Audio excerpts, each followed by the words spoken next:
May I now request Mr. B. Sumant to take over for his presentation on how digital is powering ITC Next strategy. Over to Mr. Sumant.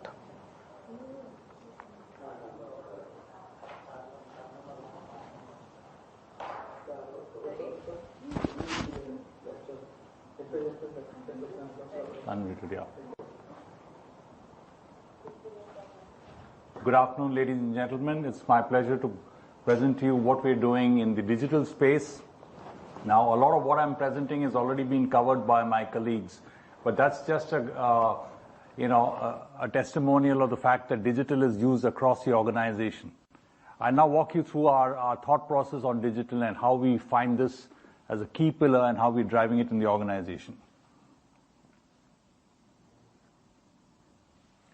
If you look at India today, I think the country is going through a rapid transformation. You look at the smartphone usage, it's hit 170 million. The digital payment gateways are being driven very aggressively by the government, and the adoption rates are phenomenal.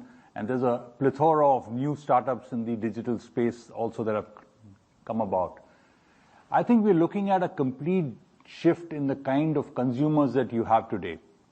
The modern consumer is a digital native consumer. And the current generation, they like to make a statement, they are proud of who they are, and they want to focus on themselves and invest in themselves. They're proud of our Desi culture. They believe in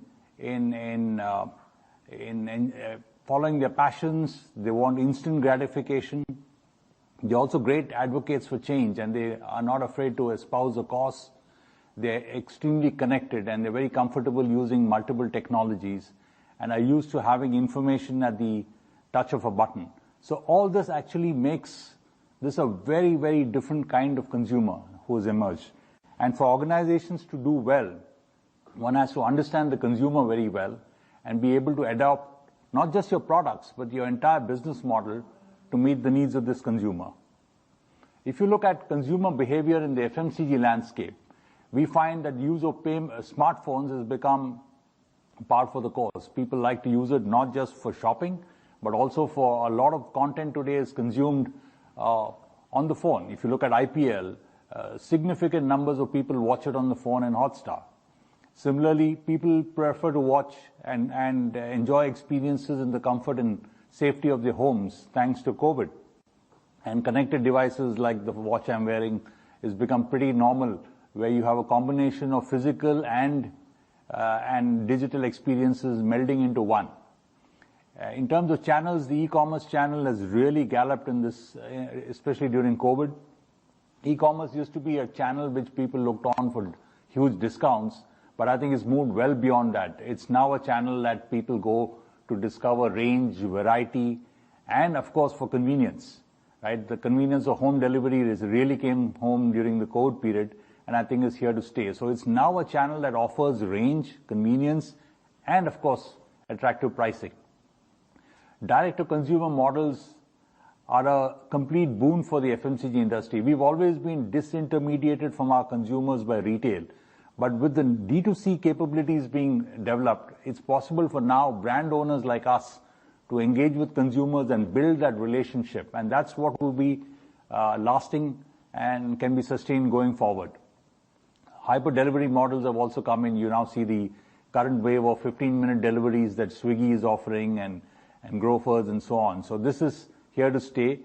What these models are trying to do is replicate the kind of convenience that the local kirana offers, where there is somebody in the shop who can always do home delivery. And I think the digital models are trying to replicate what we've always had through kirana, through our neighborhood kirana. But this is another trend, and companies need to adapt to be able to cater to these kind of requirements. And these have a lot of implications for how you design your supply chain and how you do your fulfillment. I'll talk more about that as I go forward. Analytics, the fact that everything is being done digitally allows you to capture data at every touch point in the transaction. And this allows companies to analyze the data, mine them for information, and use very advanced technologies like AI and ML to come up with insights which are not normally obvious. So analytics is here to stay and is going to be a serious source of competitive advantage. I'll now take you through our journey, the digital journey that ITC is going through. In fact, if you look at ITC, I dare say that if, it looks like the same company, but if you look under the hood, you'll probably see a completely new organization, which is like digital inside. This is how we started our journey. We were one of the first companies in the country to launch a Salesforce automation application way back in 2007. And since then, we've had lots of inputs. In 2016, we set up our dedicated e-commerce team. Within the trade marketing and distribution setup, there's a complete dedicated team that focuses only on the e-commerce channel. And that team has been able to help us catapult our growth rates in e-commerce, especially in the recent COVID period when people are shifting to e-commerce. Our growth in e-commerce has been phenomenal, far ahead of most other companies in the industry. We've had a series of launches, but one thing I'd like to call out in this slide is, if you look at the last 3 years, the pace of digital has grown exponential. Today we have initiatives in every single aspect of our operations, whether it is improving work processes, automating work processes through the digital persona, the chatbots or the RPAs, or it is One ITC, which actually leverages the entire transportation and logistics buy of the company and gets organization level synergies. And I think I dare say that today we have one of the most efficient and low cost transportation networks in the whole country because of our ability to put all of the T lanes together and negotiate with vendors, because we offer through our network of routes, we offer enough backhaul routes for the vendor to also find efficiencies, and that gives us efficiencies. All of this is possible only because of the One ITC initiative. If you look at some of the others, and I'll cover many of the initiatives in 2020 and 21 in my subsequent slides, but you will see that there is a whole plethora of initiatives covering operations, procurement, employee enablement, consumer inciting, consumer experiences, the complete gamut. Let me start with inciting. So we've set up our 6 Sense customer data hub several years ago. One of the key things that we did in that is every single touch point that the organization has, whether it's email, whether it is a phone call, or whether it's a social media comment, our digital campaigns, our marketing activities online, visits to our websites, all of that comes into one single repository. Just to give you an idea, we get about 5,000 social media posts a day. We get about 150 calls a day. We get massive number of data coming into our customer data hub. And all of these we then analyze. So we have tools that analyze social conversations. For example, if it's a conversation about health, if it's a conversation about nutrition, about spirituality, you name it. So we actually have tools that will tag all the keywords in a conversation, group it, and create cohorts, which we can then use in improving our targeting of products, services, and communication. Similarly, we have tools for image analytics. So today it's very common for people to post an image and write some text next to it. So you also need to know what is the image conveying.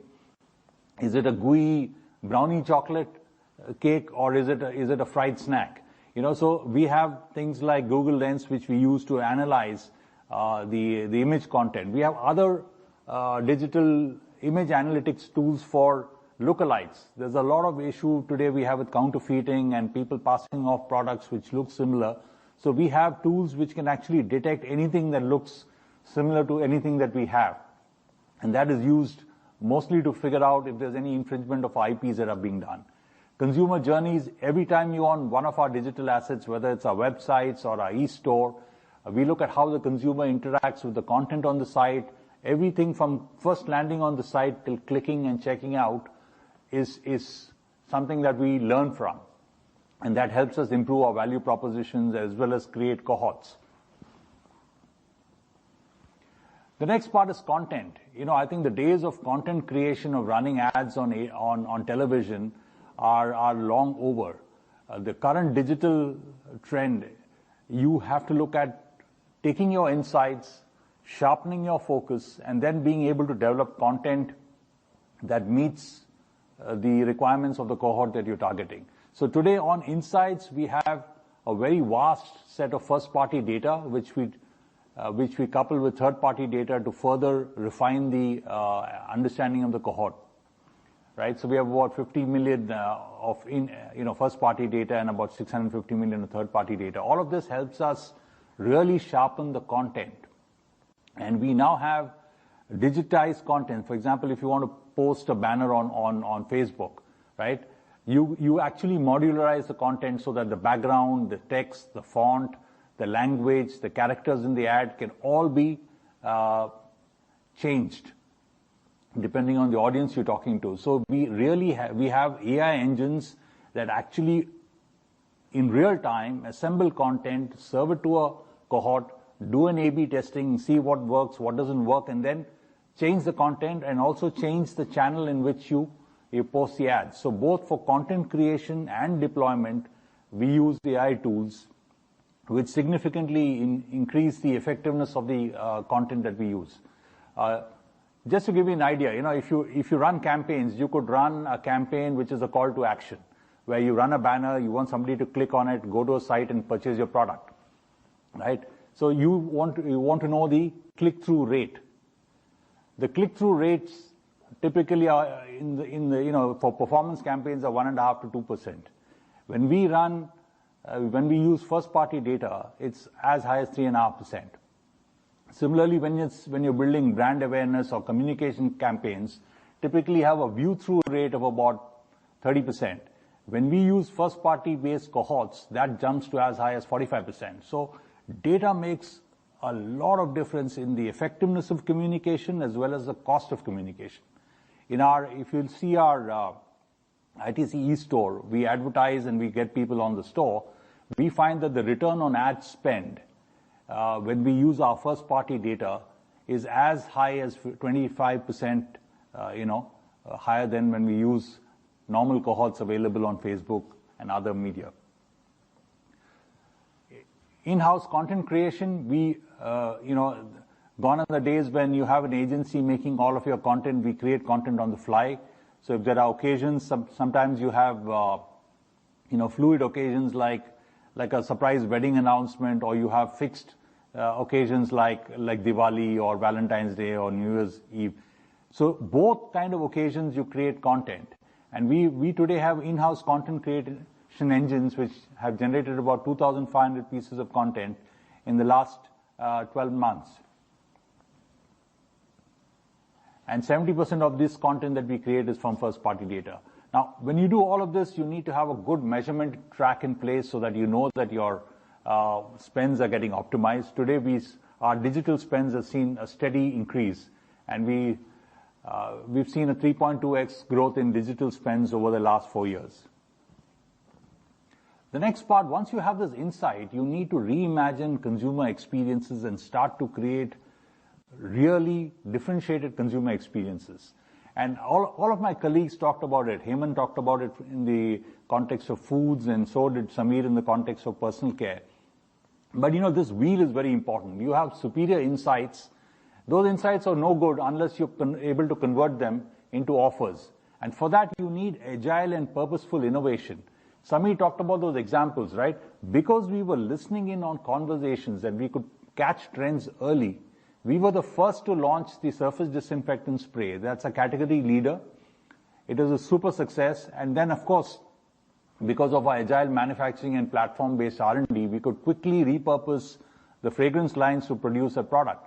We then listened to conversations and people were saying, hey, what about my clothes? What about my sofa? What about my curtains? How do I keep them sanitized? So we came up with a cloth disinfectant spray, which, by the way, also is a mold killer. If you want to use it on your jackets in winter, which you don't want to wash every day, it works perfectly as a mold killer. But that came from the inside of what do I do with my clothes? Similarly, people were touching surfaces and they wanted something to protect themselves, so we came up with wipes. So if you have surfaces that you don't trust, for example, you're taking a public utility and you want to clean it, so we've got a set of wipes. And that journey kept going on. And just to give you an idea of platform-based innovation, We have in our R&D center groups which look at agriculture, at food, nutrition, hygiene, and skincare and so on.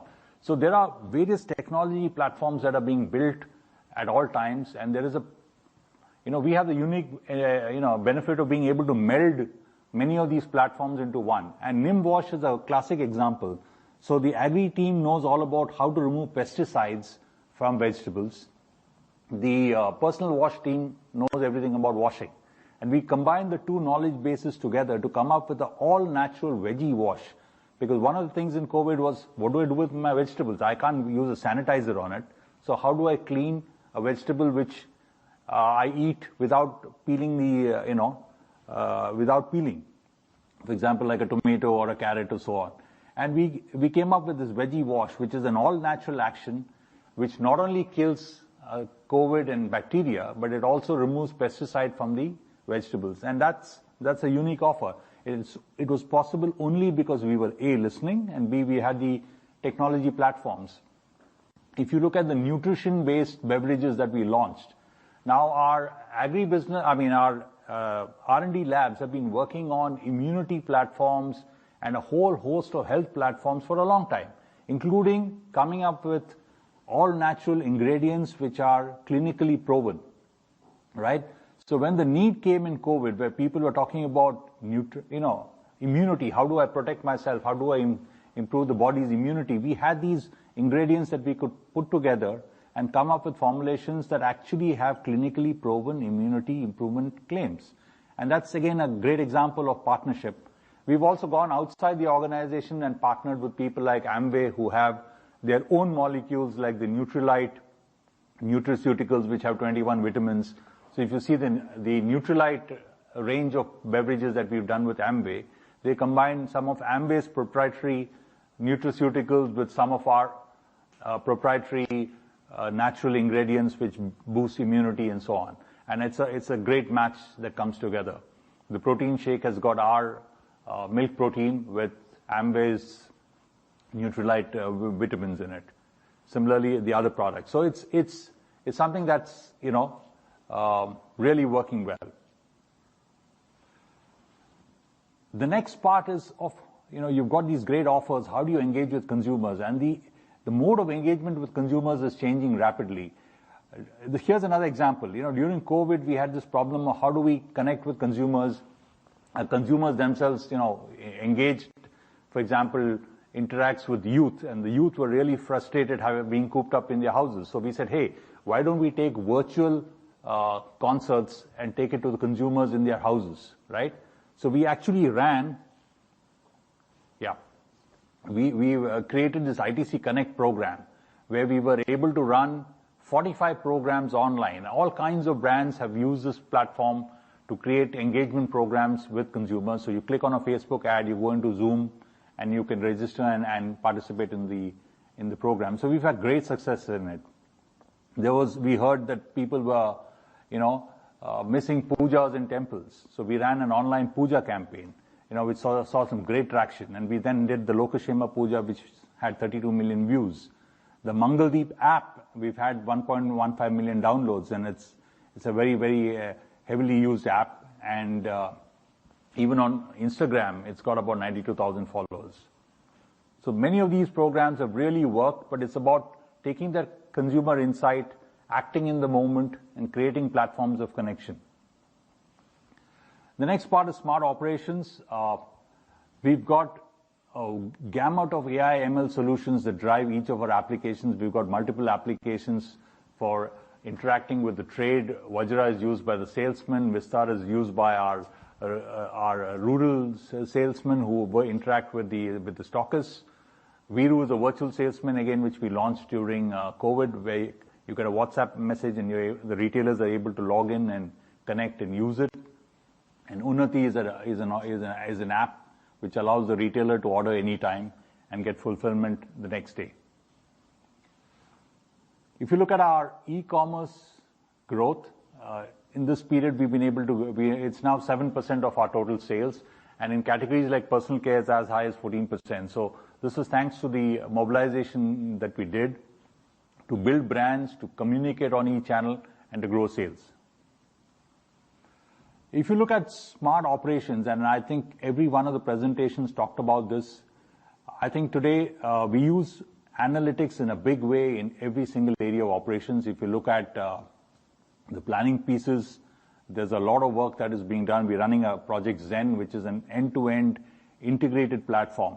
Now, as the consumer segments splinter and as you start to offer more and more niche products, you need to have a supply chain that can actually put together the offers and deliver it seamlessly. And for that, we're putting together an end-to-end platform that has different fulfillment strategies for high volume products, low volume products, niche products, and so on.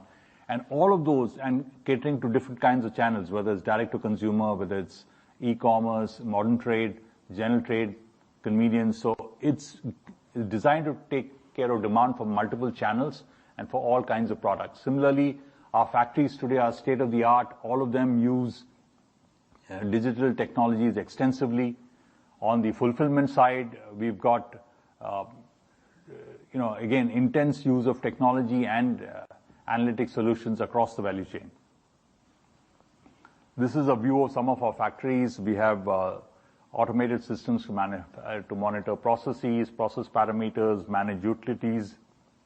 We've got extensive use of, AI for optimizing processes, coming up with golden batches. There are IoT devices for predictive maintenance. We also use a lot of vision analytics to ensure quality. There's a fair amount of robotics in our manufacturing process, which helps improve productivity of repetitive processes. We just put in place an automated manufacturing and logistics facility in our factory in Pudukkottai. This is a completely... So Hemant talked about the ICMLs. This is attached to the Trichy ICML, and it allows us to ship out the entire range of products effortlessly. Similarly, coming to employee experiences, we've got a plethora of initiatives that are in place for workflow improvements, for creating the digital personas, to look at enhancing the, automating repetitive tasks, and for Employee Connect. And I think all of these go in making the workplace smarter, faster, and more effective. In fact, right from day one of COVID, we were able to seamlessly switch to an online mode of working, which is now a hybrid mode of working, without a single day lost, because all our systems were able to transit to a digital form. We also use augmented skill building, and I think this example was shared by some of my colleagues. All of these digital initiatives, for them to be sustained and grown, you need a very robust base. And that is what we've got with the DigiNext, which is our Apex team that sets direction for digital initiatives. We've got the Young Digital Innovators Lab, who come up with different digital business models. They have ways of rapidly validating the model, and then we take it forward. We put in place extensive plans for skilling of people. On Industry 4.0, we have a community of practice. Most of our industrial engineers are on this community, and they're constantly evaluating and adopting new technologies. We have the digital analytics COE. It's very well established in the paper business, and they're running multiple projects across the organization. It's being set up in the FMCG business, and we've got a multitude of projects already identified and action. We've got the Digital Academy for building digital skills, and we also work with global faculty to try and refine some of these models. To enable all this, we've created our own D2C platform, which is the ITC e-store, that allows us to connect directly with consumers. We are also partnering with startups, both through direct and indirect investment. This gives us an opportunity to actually interact with the startups, learn from them, understand business models, and adopt many of these in our own systems. We are also creating an internal environment, or startup environment. So we've had this massive competition within the company called Reimagine Next, where we had teams coming up in every business with new ideas, and they have all been enabled to go out and pilot those ideas, the shortlisted ones. We're also creating digital-first brands and connected communities. So let me take you through. The ITC e-store is one example of, we started this during the pandemic. Today it's in all the metro cities, as well as Pune, Ahmedabad, Nagpur, Lucknow, and Indore. and it really showcases the full range of ITC products. But, there are three challenges when you run a direct-to-consumer channel. One is, how do you manage the cost of fulfillment? And I'm happy to report that we today have that under control, and our cost of fulfillment is extremely competitive. The second challenge is, how do you acquire consumers? We're constantly working on ROAS, and all the first-party data that I talked about actually goes towards reducing the cost of customer acquisition. And then as we kick in with the lifetime value of consumers through a robust loyalty program, that cost drops even further. So we are well placed to connect with consumers and expand our e-store. If you look at the new generation of consumers, you go from products to giving the consumer control over what they buy. So you will see increasingly that there are new configurable, personalizable products. The classmateshop.com allows you to choose the notebook cover that you want. It's digitally printed and couriered to you, and this is becoming extremely popular. We have the Dermafeek Smart Skin Advisor, where this is an AI-based app. You take a selfie of yourself, and then the skin analyzer analyzes your skin and gives you a recommendation of what products would be most suitable for you. It looks like things like pore size, sebum, hydration levels, and all those parameters. So the future is about not just static products, but allowing the consumer to discover the best product and experience for themselves. We're then moving on to digital-first brands. These are brands that will be entirely marketed in the digital space. We've launched Dermafeek is pivoted to a digital-first brand, and we're also working with startups like Mother Sparsh, who have an entirely digital model of creating brands and marketing brands. Finally, to end, I think today if you look at ITC, the strength of ITC is our ability to leverage our synergies that lie across multiple business divisions. For example, the foods business succeeds basis the strength of our procurement, agri-procurement, the strength of our hotels businesses to come up with the right formulations, cuisines, understanding of cuisines, matching it to tastes, and the foods business's ability to execute, market, and trade marketing and distribution's ability to reach the product. And all of these are powered at every node, and I don't have the time to go through every single node, but you will find that there's intense use of technology and AI models in every node to drive the business forward, and I think this will make all the difference in our performance in the market. Thank you.